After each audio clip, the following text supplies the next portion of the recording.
Hello, everyone. Welcome to the Elite Real Estate Podcast. I'm your host, Sam Popple, along with my co-host, William McClellan. What's going on, Will?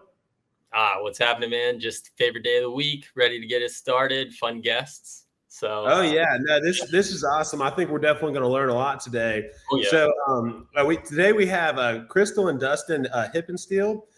They are both entrepreneurs and parents of 3 sons. They are dedicated to helping others achieve lifestyle freedom through real estate and entrepreneurship.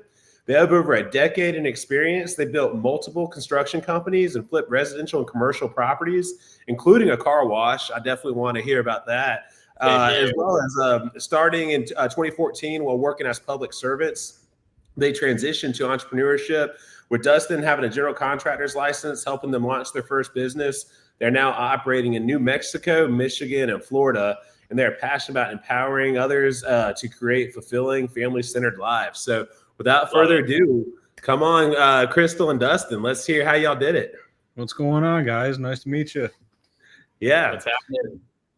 No, I'm definitely excited to hear your guys' story because it sounds like you guys are some very busy people and have done a lot and have a lot to share. And so I always appreciate when busy people give us their time and are willing to share some of the secrets to their success. So I'll go ahead and let Will get started, and we'll let you guys take it away.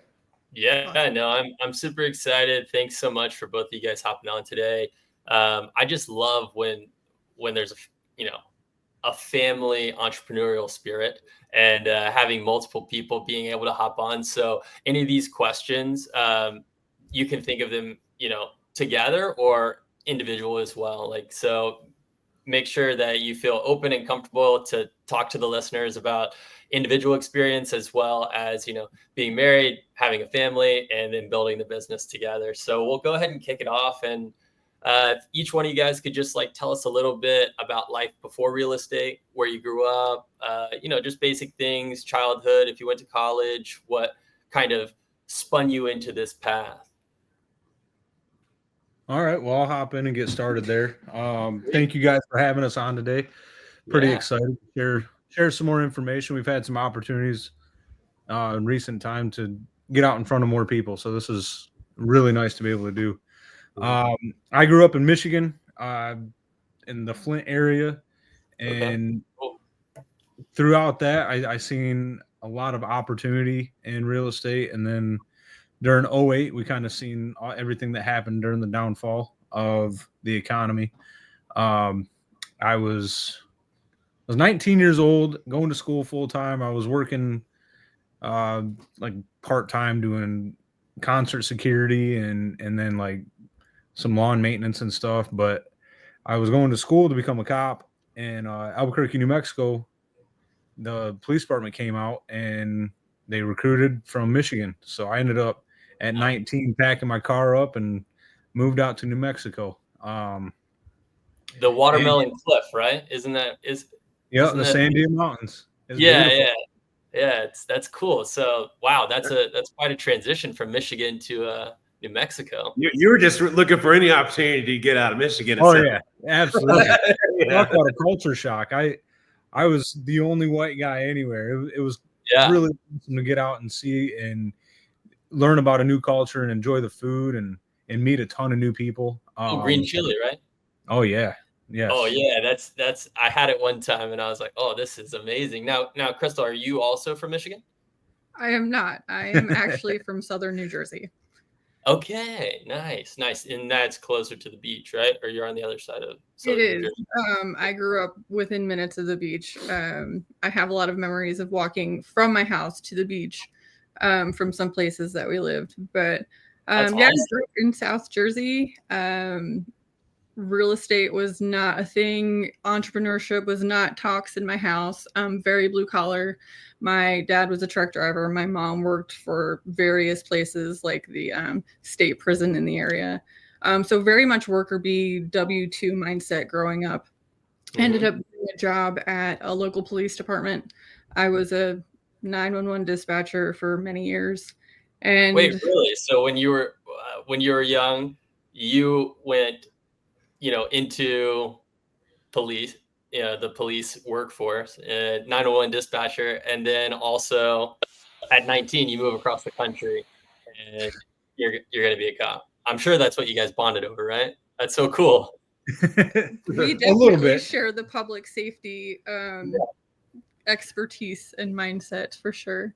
Wow. Yeah, for the other ones that are first responders out there, and a lot of people that I've met in the military, we all kind of have the same mindset towards a lot of things, the same twisted humor and stuff. So it really helped us be able to get through a lot of things, knowing the background of law enforcement and build our relationship with the chaos that comes with that.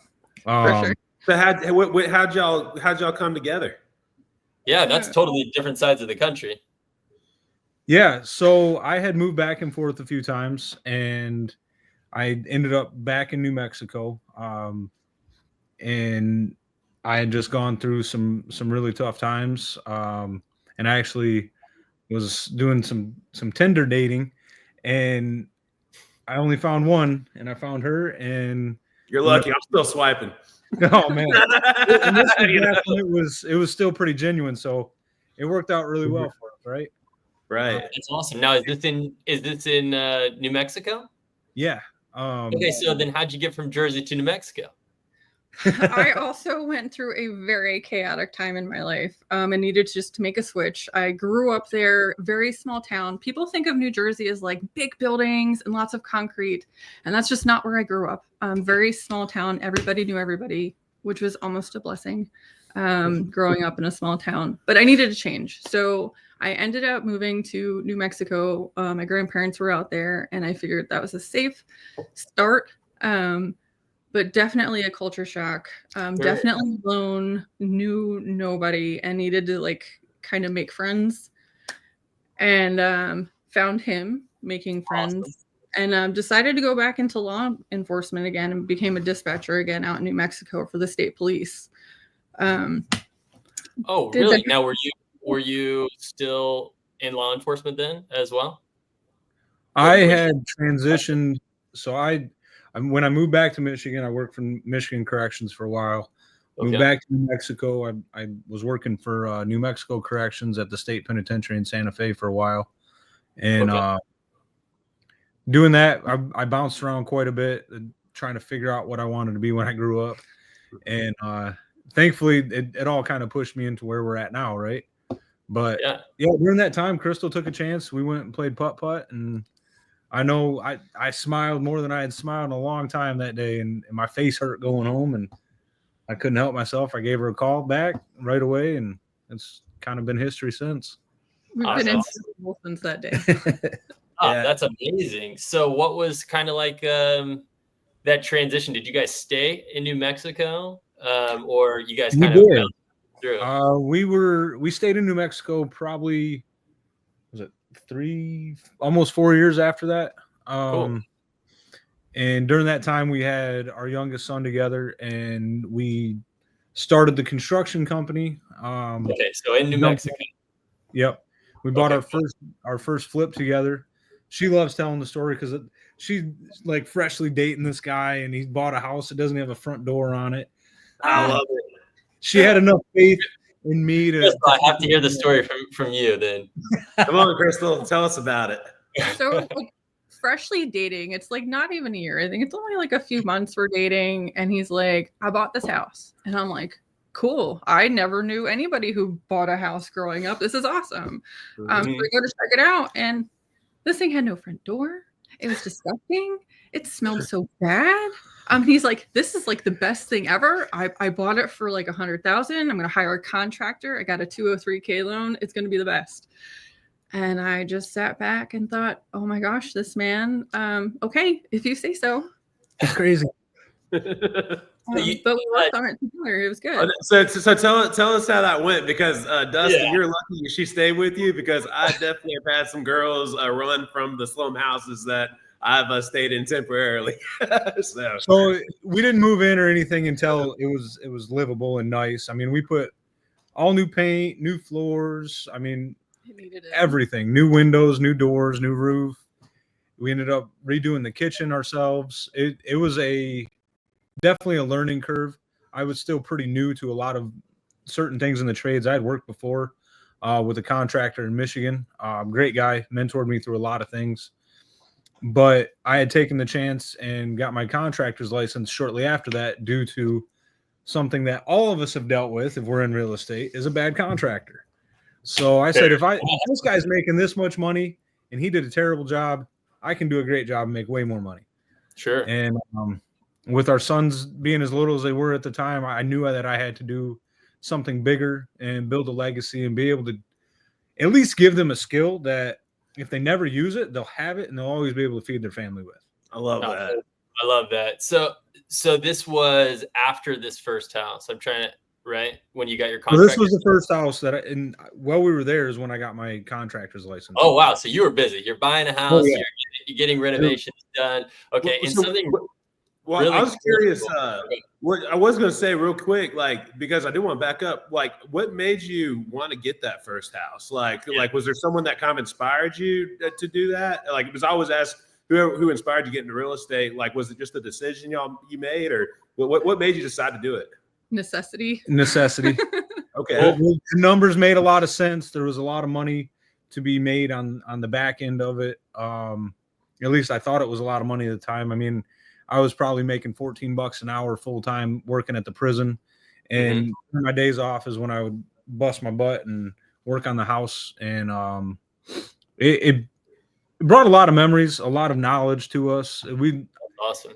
I call myself a knuckle dragger. I learned things the hard way, and I definitely did it during that. We had a lot of challenges, but it allowed us during that live and flip. We took the money from that house and we moved into a nicer, bigger house. And then we rolled that in a few times. And when we moved to Michigan, we did that again into another house that we were able to sell. And I mean, we collected our first 6-figure check from selling that house in Michigan to moving to Florida.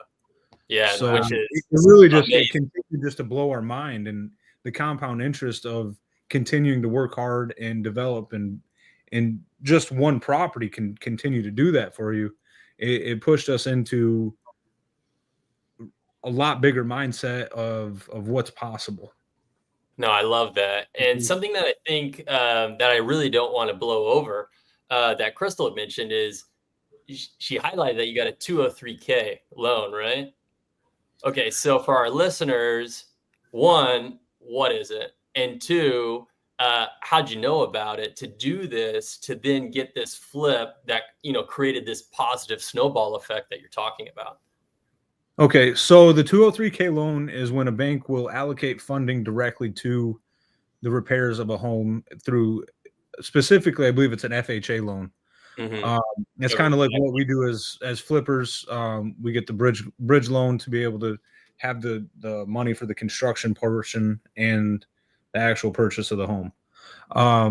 The thing is with 203K is you have to use a 203K contractor. So there's specific ones that are kind of set up and have gone through the process. They're vetted with their insurance and credentials. And you have to get 3 estimates through them in order to qualify for the loan. And you get to pick which one you want to use. So it's a bit lengthy of a process, right? Yeah, I think on that property that took over 4 months to close on because of all that. Wow. Yeah, it was a process. I thankfully haven't had to do it since, but it allowed us to get into a more cost-effective home and really start our journey out.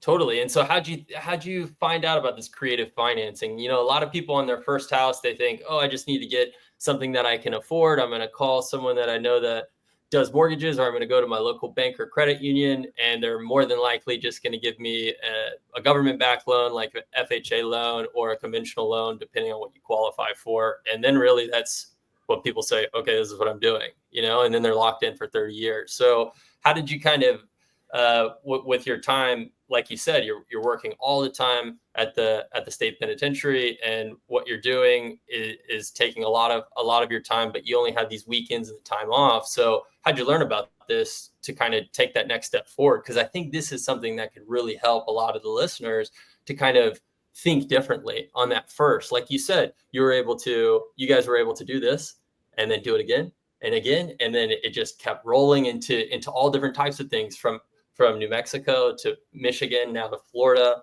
So I think that's awesome.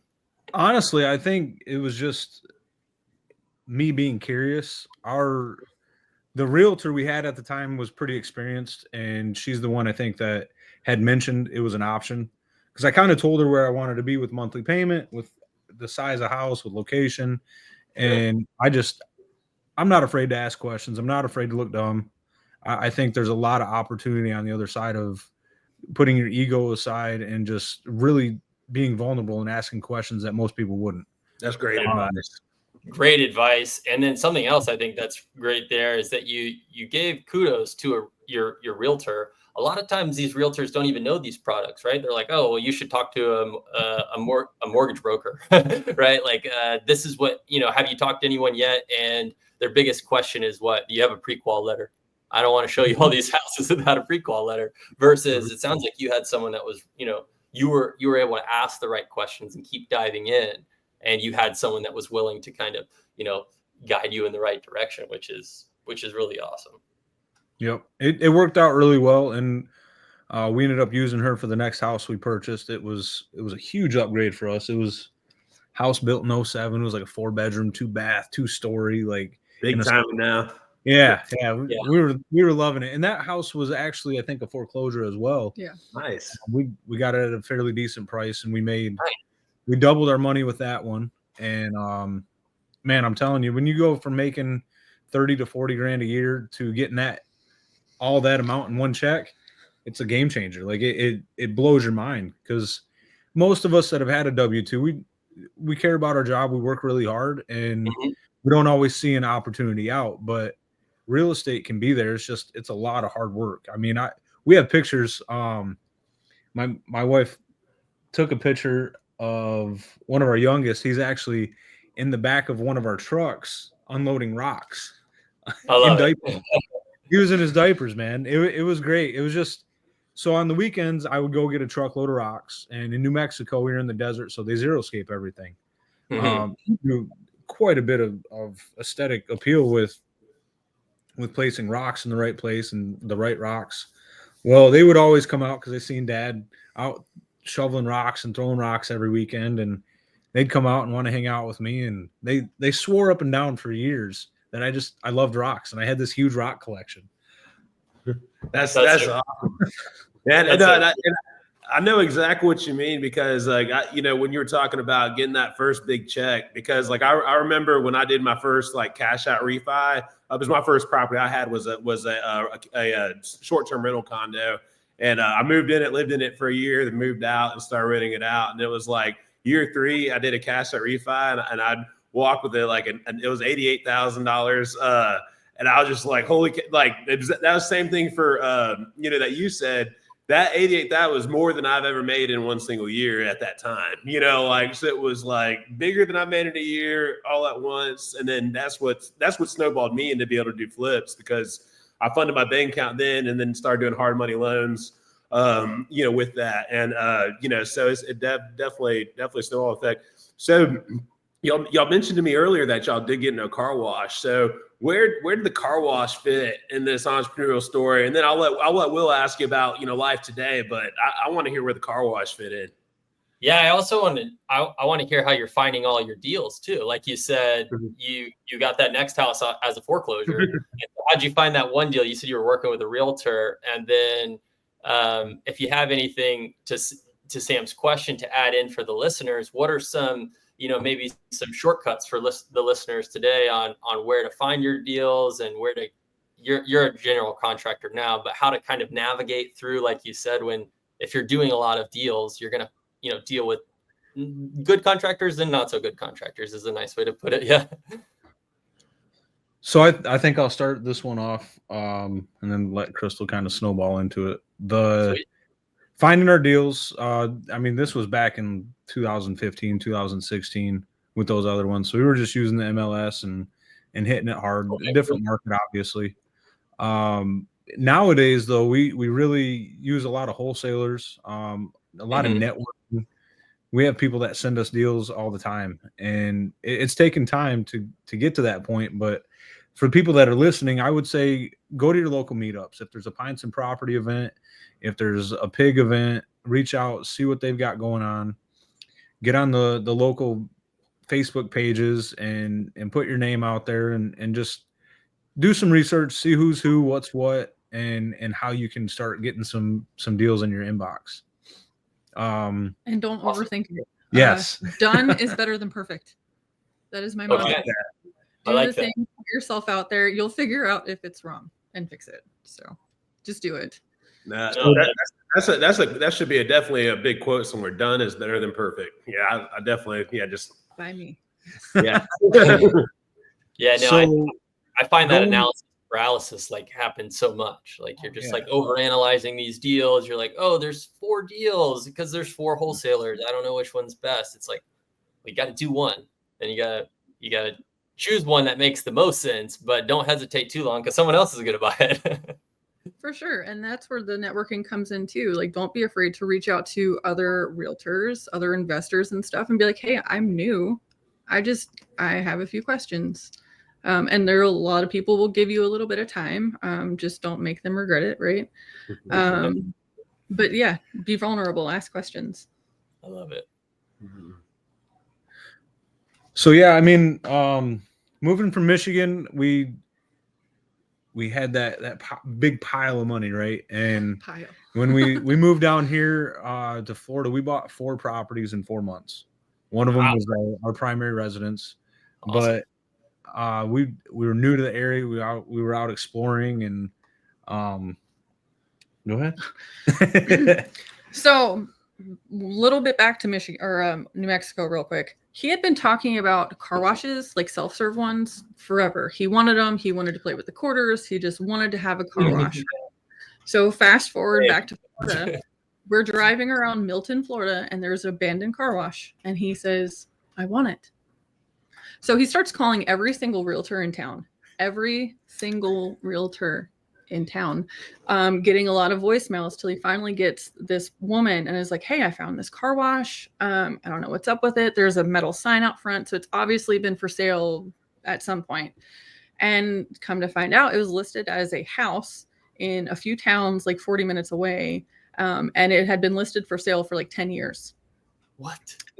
For 10 years. So like no one questioned like after 90 days, like why no one was offering on it. Like, I mean, because I've heard of a bad listing being a reason it doesn't get sold, like being, like a big multifamily getting put on like the standard MLS or something like that. But that is wild. That's grossly messed up for the listing agent to have done it that way.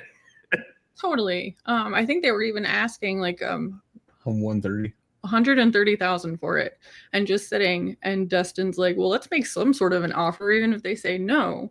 So he went in with a lowball offer and they came back and were like, no. And then so we offered again and countered it $28,000 and they're like, okay. $28,000. Yeah, I think my first offer was like 12 grand. Mm-hmm. I love it. Wow. Yeah. What year was this? Just so I'm fully aware. 21. Oh my Yeah. gosh. No, December of 2020. I'm sorry. Yeah. Is when we bought it. Man. Wow. Is it still, do you guys still have it? No. No, they flipped it. Is it still running? Is it still running? It is not.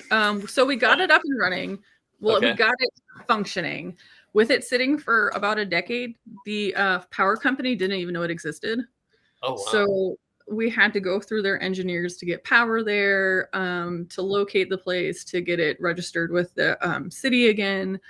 So that took months to do, cleaning it up and then calling around for parts and stuff. Dustin realized he didn't want to have that car wash anymore. But if you know anybody who wants to run a car wash, this is the guy to ask. Yeah. I spent countless hours tracking down the right people for everything.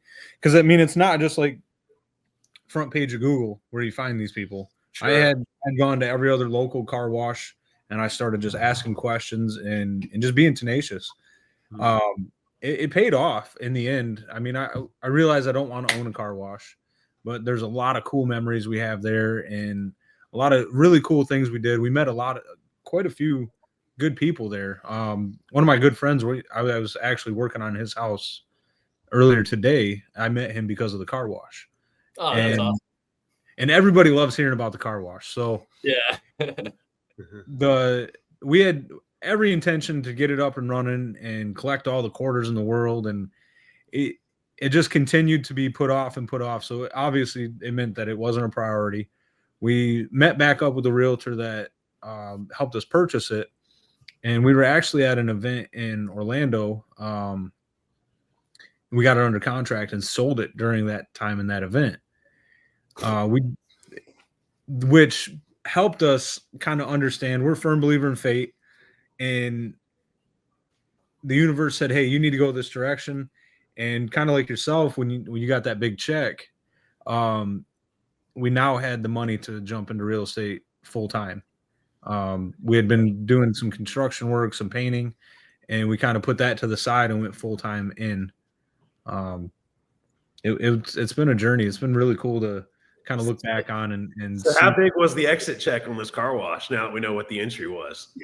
I 97, I think. love it. Yeah, I love it. It was after commissions. So yeah, that's not bad. And I'm assuming y'all probably had to, probably put like a good 25, 30 grand in parts, or did y'all get out less than that? Yeah, I think overall I probably a lot of sweat equity was put in, but actual cash, I think we're probably about 15. Nice. Okay. No, that's great return. Especially for something that just sat up for so long. I mean, that's crazy. I still can't get over how bad they did that listing and how long it took to catch it. Like, yeah. It was never caught, really. Like, it was, because it was only discovered because you were buying it. But that's just so wild to me. I would definitely know if mine was mislisted within a week. Right? Yeah. Why is this not there? For sure. Yeah. Totally. And so like driving for dollars is how you found this, which I think is super cool. And then something that I know someone out there that's listening is curious on is how did you just make the offer? You said it was listed at 110 and you threw in 10 grand. You don't have any problems. I know that some people are very hesitant on it, but I love it. No, I don't think it's a bad thing to start off with a low ball offer. They're either going to brush it off and laugh at it, or they're going to come back and be like, you know what, we really want to get rid of this thing, and here's another halfway part. It at least starts the negotiation. I mean, just this morning we got a house listed here in Milton, and we had an offer for 100,000 less than it's listed for. No harm, no foul. It's kind of silly, but I mean, I don't blame them. Sure. No, I love it. So you said that's definitely something I would say to anybody that's listening. Don't be afraid to make an offer. It's just an offer. It's just an offer. And Worst if they they say say is no, make a different offer if you really want the house. It's just that simple. Awesome. No, that's definitely great advice. Because I mean, all you need is one yes. Like after you can get a lot. You can get 100 no's, but if you get one yes on a super deal, like there's a big check. That's someone's yearly salary. Mm-hmm. Mm-hmm. So you said that you guys were coming to Florida and you bought 4 houses in 4 months, and the car wash is really kind of the epitome of allowing you guys to transition into full time, right? Yeah, because at that time we came with our capital from selling that house, but we didn't understand hard money or private money. We had no idea. Even with him having the painting and construction businesses and being in people's houses, there was always deals there, but we just couldn't figure out how to navigate it without using a bunch of our own money. Sure. So like coming down here, transitioning into the real estate full time after buying these flip houses was really like the biggest game changer. Learning that there was other ways to fund these deals. Today, are you guys using a lot of private money, or are you using hard money still? We have a mixture of both. Yeah, mixed. Nice. Yeah. Did you find most of your private money at the networking events you go to? We have. Yeah. Yeah, we showed up, we got a deal under contract, and it was just a bold move. We're going to get it under contract. We made our offer, and I was like, oh crap, we need to fund this now. So I printed off my deal sheet and I took it to the local real estate meeting and I was like, I have a deal. I need funding. And we actually found somebody at that meeting that night. That's Awesome. Yeah. So that goes back to what you guys were saying earlier. You got to get out there. You got to do it. Go to these local meetups. And, if you really have a deal, there's people out there that want, to help with that deal. Right. Like if it's a deal, the money's there. You just have to tell people what you're doing. Right. Yes. Talk about what you're doing. That's a big thing. Some people are a little embarrassed about it or shy or whatever it is. Yeah. But really getting yourself out there and just be like, hey, yeah, I flip houses or I'm involved in real estate. People want to hear about that. And you'd be surprised how many people would be willing to help you. Right. Yeah. So I think this is just such sound advice to so many people. But I'm really excited for this next question because I want to let everyone know, like, you guys are in 100% in everything that you're doing. So tell us a little bit about life today, the career, like what you're doing for your career, your full time, what your investments are. And we know that you bought, when you came down here, what was in 2020? So 4 years ago, you bought 4 houses, 4 months. So tell everybody what it's like now in 2024 leading to 2025. Well, we're not quite at 4 houses like right away anymore. However, we did start out a little slow. We started out our official, like, professional real estate journey with a flip and ended up losing money. Well, not making any money, I guess we should say. We didn't really lose. We just did not make anything. I had a break even one. It's hard. We did a great job. We finished our flip in, what was it? 28 days. 28 days. Nice. And we did a wonderful job, but we bought it too high, and ended up not making any money on it. But it was, like I said, a learning lesson. We've taken that since, and we really run the numbers now and make sure we're not buying too high. There has to be a profit, right? Why are we doing this if we're not making profit? With that, we also, I want to add, like, we didn't really know a ton about hard money and the fees associated with it. So that kind of keeps us in the butt. Can you talk a little bit about that and how now you're running the numbers more soundly, and then fees associated with hard money, even if you're crushing it and doing it 28 days, less than a month, what can happen? And to add into Will's question too, with factoring the fees in, what ARV percentage do you look at trying to get the property in to make sure that you have plenty of cushion with those fees? So I'm definitely trying my best to get like 50% and under for these houses. Sometimes it's a little bit higher, but like that's my goal. I want to make some money, right? If it doesn't fit that, it's not my property. What's like the highest, like, you'll just walk if it's like over, let's say, like 60%, 65%? I think it depends a lot to do with the rehab. Mm-hmm. That makes sense. Sure.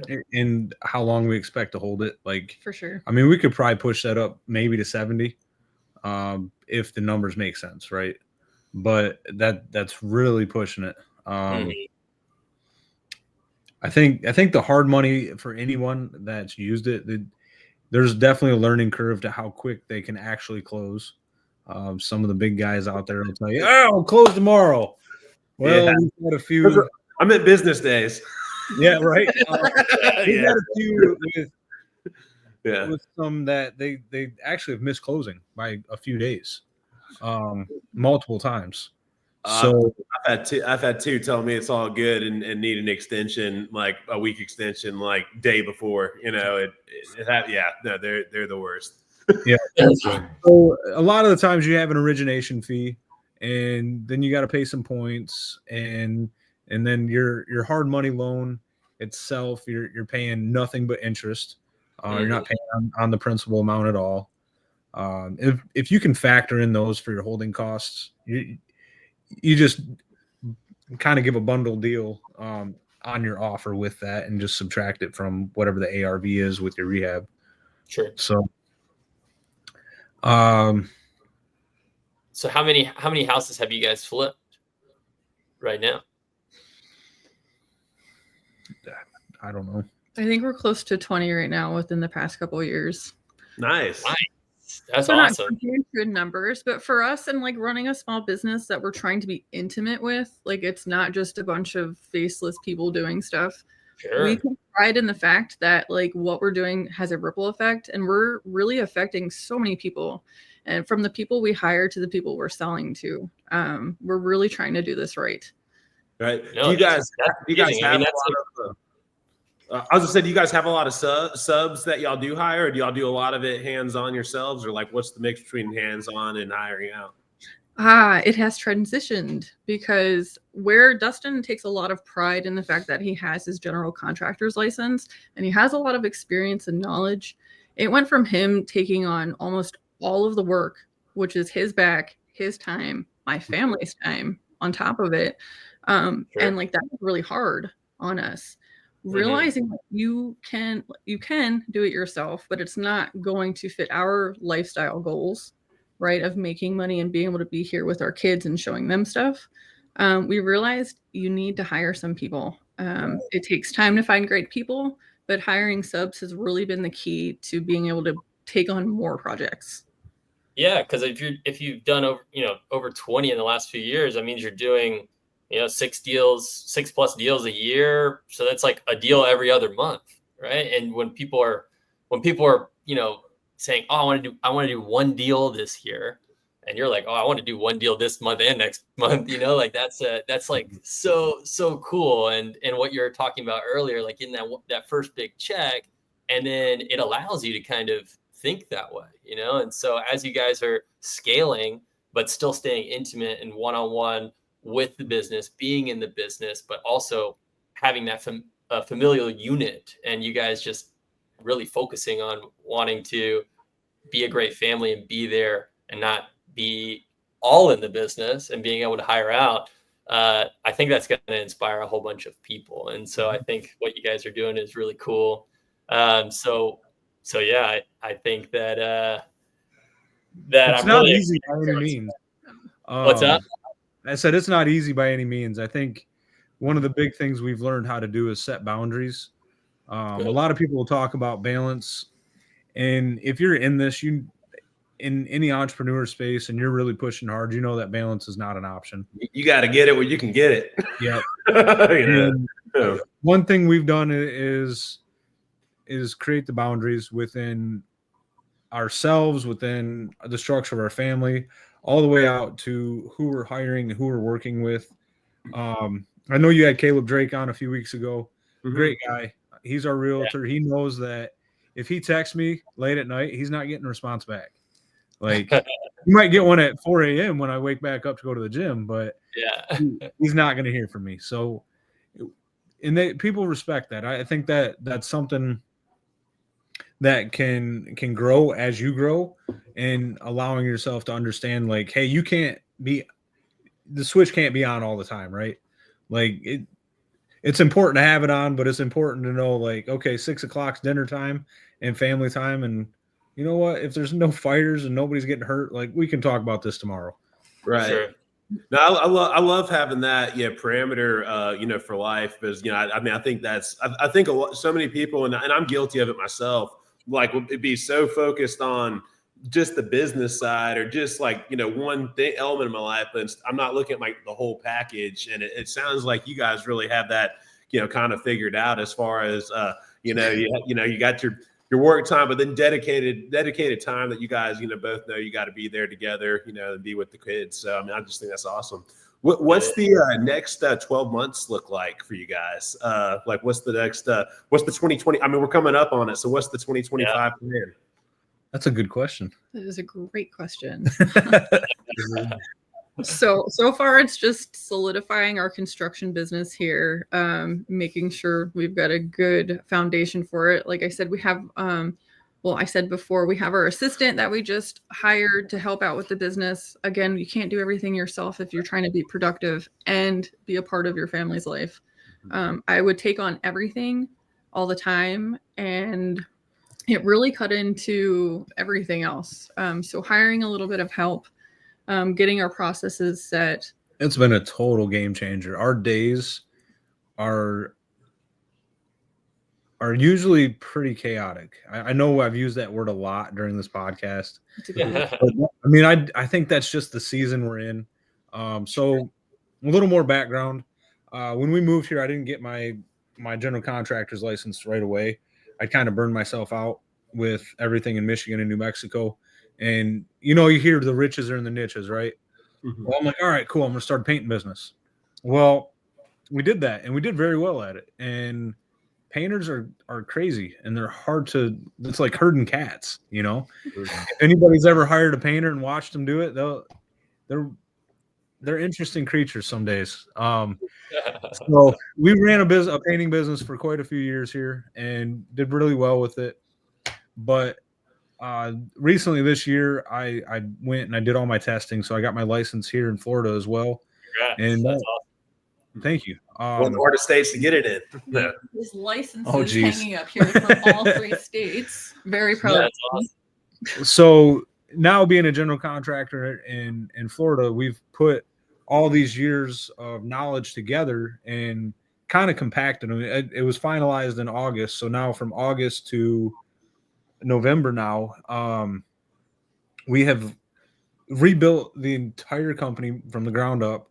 We are totally restructured on how we're doing things. We're taking on bigger projects. I'm able to say no to certain things that I probably wouldn't do before. And it's just allowed us to really grow personally and professionally because of the knowledge we're putting into play together. That's awesome. And it didn't happen overnight. So It didn't. we still have quite a long way to go, but I think that's going to be our biggest thing going into 2025 is continuing to hone in everything for Sugar Sands Construction and build the business that is there to be able to flip the houses for our own personal, and then also work with other remodelers, share knowledge, teach people how to hire actually good contractors and keep people hired and just try to keep the work moving. I'm a firm believer that we're meant to help each other. We're meant to grow and share and give each other knowledge and opportunities. Totally. And you said you'd be asking about books. One of the books I definitely recommend everybody to read is The 21 Irrefutable Laws of Leadership by John Maxwell. Mm-hmm. I could read that book 100 times and learn something new every time. The leadership is such a learned skill that I think the biggest thing we have to do as a leader is provide the opportunity for our people to grow. We can't take on too much. And now with my wife hiring an assistant, she's learning how to share what she needs to do every day. And our assistant has been amazing. Like, she hands down has just been kicking butt every day and showing us like we can do more things. And she's eager to learn and eager to help. Like, that's what our job is now as leaders, is to continue to provide that opportunity so other people can learn and maybe grow and go get the 203K loan and start out their journey within this. Right. Yeah, No, exactly. I love that's a good plan. Now, I'm just not gonna let you guys off quite that easy though, because we're at the beginning. So I want you guys to go ahead and lock it in now. What 2025 is gonna be? How many flips are y'all gonna do in 2025? Well, we're at Ooh. least gonna do 12. What? One a month? Yeah, 1 a month. Why not? I think y'all can do that. I mean, I think you might still be shortchanging yourselves, but I'll settle for a one a month answer. Settle. Yeah. So really, as you guys are transitioning the business, now you're going to do 1 a month, and you've kind of focused in, even though you're now a licensed Florida general contractor, your main focus is just working with rehabs and other contractors that are just doing rehabs, or are you getting into new construction and things like that as well? Or is that part of 2025? The new construction is something we've been exploring a little bit, and also doing commercial work. Love it. Some of the nuances of being a contractor and working in residential projects where the homeowner's at, it's very time consuming, and they deserve a lot of attention. They're going to pay quite a bit of money to make sure that their home's taken care of. And for a lot of people, their home is their biggest investment they'll ever make, right? Totally. And I respect that, and I've always leaned on like make sure I treat these people how I would treat my grandma or how I would want someone to treat my grandma. So I take a lot of pride in making sure our customers are happy, and I think if we are able to transition to more remodels with investors or doing commercial work, that'll help us stay in alignment with our lifestyle. Because as much as I want to make sure people are taken care of, that is a huge distraction, and that's a boundary that I need to set because I don't want Susie, Miss Susie, the homemaker, to call me at 10 o'clock at night and be like, "Hey, I hate this tile choice." Yeah, it's all business. It's all business with investors. So yeah. There's nothing. I mean, I know with my investment homes, I'm like so not even particular about what even all the colors are, as long as it's like the in style. Like I'm not that nitpicky on it. So, absolutely. Right. Yeah, it's a bottom line. So, well, that's cool. I'm excited to keep watching you guys as you grow and everything through 2025 and on. So, with that and these huge transitions, and one house a month, and the next thing we know, it's going to be 2 houses a month in 2026, and you guys are going to be rolling. What's the lifetime goal or the end game look like for you guys? I don't know that we really have an end goal right now. Right now, it's focusing on making sure our life is the way we want it. I like being able to do things on my own time. Granted, we have a structure with the businesses. We have children. So, like, there's some things we need to follow. But, for instance, we took 5 weeks off at the beginning of this year, well, in the summer, and went to Phoenix. That's cool. And ran our business remotely. In the summer? Didn't they get Okay, so that wasn't the greatest idea, right? It was like 118 the whole time. However, it showed us how much we were capable of. No, right. That's cool. I think I will say too, that dry heat is totally different too. Like that 118 out there isn't as bad as like 90 in Florida. Like it's pretty hot though. Hot. I saw an article that had like 100 days over 100 degrees, right? This summer. Oh yeah. Yeah. It was a lot. Yeah. It was very hot. Very hot. But very cool. And it goes back to, we just like being able to do things. We love to travel. We want to be able to show our kids things. I don't want to have to be stuck in one spot in the country to be able to run my business and make money and to experience life. So this gives us the freedom to just kind of do life our way. No, that's amazing. I know I have a goal that we've talked about quite a bit for like the long term is to buy some land and build like a cabin and just have a place where the family can go kick it, get away from everything. If we got 4-wheelers and whatever out there, we just have a place to go call our own and separate from the world. So nice. What's where would you guys want your cabin to be? Because I mean, you now have experience all over the country. At least 3 corners are covered. So. It's still kind of up in the air. We've been looking at a few different places, and we're not at a point to buy yet, so we're not totally sold on where we want to be. But I think something with trees and water and maybe not too cold. I don't know if Florida's where I want to be with it, but yeah, no, that's like mid-Atlantic, maybe Tennessee, maybe North Carolina, South Carolina, Virginia. Lake Martin's not too far. Lake Martin's cool. Very cool. Yeah, no, there's definitely some opportunities with that, and I think that's a beautiful dream, to have for your family, and I definitely think you guys would do the flip a month and be able to get beyond that even in a year from now. So I know you made the John Maxwell book, but are there any other books that you guys have read that you really think credit where you are today or would help others get started? Oh gosh, there's been a bunch of books, real estate and not recently, that have been great. Who Not How has been wonderful in just giving you the mindset of you don't have to do it all yourself, and in fact you're doing someone a service by letting them do what they're good at, right? By hiring them or finding them. What's another one? Your Next 5 Moves by Patrick Bet-David. This is a good one. I love both those you mentioned. I love Patrick Bet-David. He has 2 really good books that he's written. Did you read the second one yet? Yeah, your next 5 moves, and then Choose Your Enemies Wisely. It was his next one. Yeah, it was great book. I haven't read that one yet. It's on the list though. Yeah. A really good book I like to recommend for dads out there with little boys is How to Raise a Modern Day Knight. I think it's by Robert Greene. Okay. I've read some other Robert Greene, but I haven't read that one. Maybe it's not Robert Greene, but I forget the author, but it's Raising a Modern Day Knight. Yeah, it's definitely that one. It's a great book. I've been leaning on that book a lot lately. My oldest is almost a teenager, so we're having different conversations and different headaches. So, and I think Never Split the Difference by Chris Voss has been a good one. Yeah. That's in fact, I used it today. I was at the water company and they weren't going to help me. And I used a tactic from the book and just kept saying, how could I do that? How can I do that? And I got my way eventually. But yeah, Who Not How is a really good book. Yeah.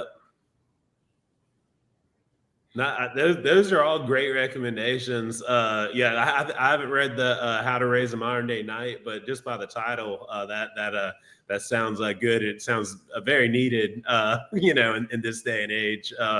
As far as I definitely grew up in the yes ma'am, yes sir time of day, and I've noticed a little bit of an adjustment in that.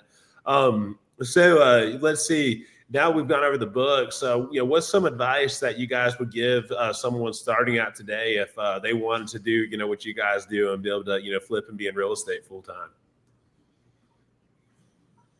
Do it. Stop waiting.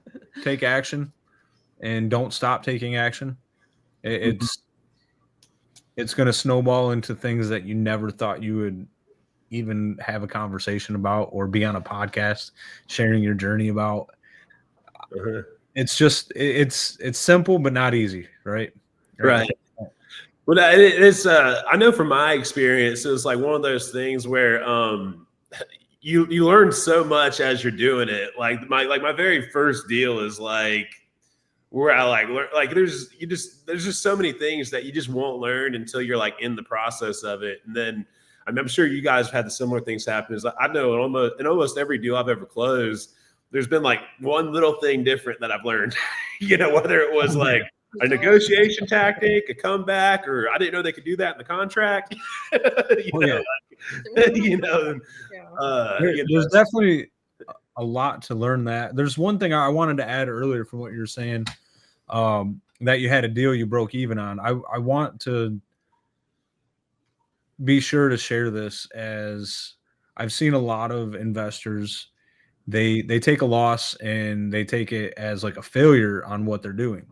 It's all part of it. If you're out there sticking your neck out doing things, you're more likely to have a loss than if you're sitting on the couch. Right. And I think it's important to understand that as entrepreneurs, we pay for tuition a lot different than your typical school. I mean, we don't know what we're going to pay, when we're going to pay it, and how we're going to pay it. And I mean, it could be time, it could be funds, it could be, literal blood from working on a project. There's a lot of debt to be paid to entrepreneurship, and don't let that scare you away from anything in front of you. I couldn't agree more. And one thing I'll even kind of back that with is something I always tell, a lot of people, and both through my real estate investing and me owning, businesses, because I own, several clean eats cafes. And one thing I always tell people is that when it comes to business, you never really lose as long as you keep doing another deal, because any kind of loss you took in this deal, you can put it against profits in the next deal and balance out. So like, even if you took a big loss on something, as long as you go back and get a win, you never really lost it. It really just balanced it out. You just pay less in taxes later, so Absolutely. Yeah. So you only really lose if you took a loss on the last deal and never do it again. So that's, no, I definitely think, you just got to, go with it. And when you do have one that comes close, or even that you do take a loss on, you learn so much more on that than if everything would have just been a small home run. Because kind of like you guys said, my deal sounded very similar to what you guys did. I bought like kind of at the end of the rise up time, like kind of at the high. Then as I was flipping it, I flipped it in under, not quite as fast as y'all, but did about 90 days. And then that 90 days is when the market flipped. And then, usually I'm used to selling everything by month 6. I didn't get this sold till month 11 and a half, right when right when it was like, hard money coming due, or I'm going to refinance this thing. And just that holding cost is really what killed me, because if I would have sold it, within the parameters of my time, I would have still made a profit. But because I had to hold it with those hard money loans and the utilities on to, keep it, so it can be shown and everything. When I got to it, I technically I made $500, but it's like that's break even when you put when you put a couple $100,000 at risk, and all you do is walk away with $500. That's a break even deal, So it's but like I said, I learned a lot from that one. I definitely got smarter in how I analyzed them, and and just realized that, like, if you only do a few deals, like, it really, that one can throw you off. But if you can just kind of keep that deal flow up, you can definitely balance out, the wins with the losses. But yeah, pretty much everybody has to kind of take a if you don't take a full on L, you take a deal that came down way too tight, and you learn on that. And I think that's what truly makes everyone better. Absolutely, I agree with that. Mm-hmm. Yeah. Well, man, do you guys have any final words for our listeners? Anything else you want to say for going up? I've definitely gotten a lot, and I'm definitely going to be following you guys this next year, and rooting to see all 12 flips, and then hopefully we have you guys back on the podcast at the end of the year so you can tell everyone that you guys really did 15. Oh boy, 20. There you go. Yeah, tired already. Yeah, no, that'd be awesome. I think it'll be an interesting market coming into next year. We're a little slow right now. I think things might pick up once the election is finalized. Right. And it should be pretty good though. Yeah, no, there's definitely a little momentum change. I think happening. So yeah, I'm just hoping these rates keep coming down, and then kind of keep pushing a little more action going on in the market, because I think we've all kind of felt a little bit of a stagnation these last couple months. I know I've talked to several flippers who they told me they've been sitting on inventory longer than they ever have. Kind of like I told you about my one that took me almost a year to sell it. They were pretty much sitting at 6 months, but these are guys that, like, they're used to flipping them 90 days on market, they're gone, and they haven't had them sit this long. For sure. Well, I do have one question. Go ahead. Oh no, I want to hear this now. Yeah, what's that? I mean, shameless plug, whatever you want to call it. I want to learn more about your business with Clean Eats. Yeah, so no, I'm glad you asked. So yeah, Clean Eats is a sponsor of this show. But we're a healthy cafe and a meal prep company. I used to weigh over 400 pounds. So I actually discovered Clean Eats in the middle of my weight loss journey. I lost a total of 172 pounds with no surgery, just meal prep and exercise. It wasn't fast. It was very slow. I'd say it was almost 2 years to be at 100 pounds down. And then I just kind of probably over the 2 years past, I just kind of kept fine tuning, and just keep lowering my body fat percentage a little bit lower every single year. But that's kind of how I got into Clean Eats. So I was in the middle of my weight loss journey, and I realized that, like, I whenever I discovered it, I'm like, wow, I really love this business, and I'd really like to somehow tie my my financial well-being to something that'll keep me healthy, because I can't be a fat guy and sell meal prep, like I gotta kind of look like, I got kind of look like it works. So it's been good for me, because whenever I'm a big guy, I'm 6'3", and normally, I'm when I'm at my low, I'm like 265, but I'm usually closer to 270.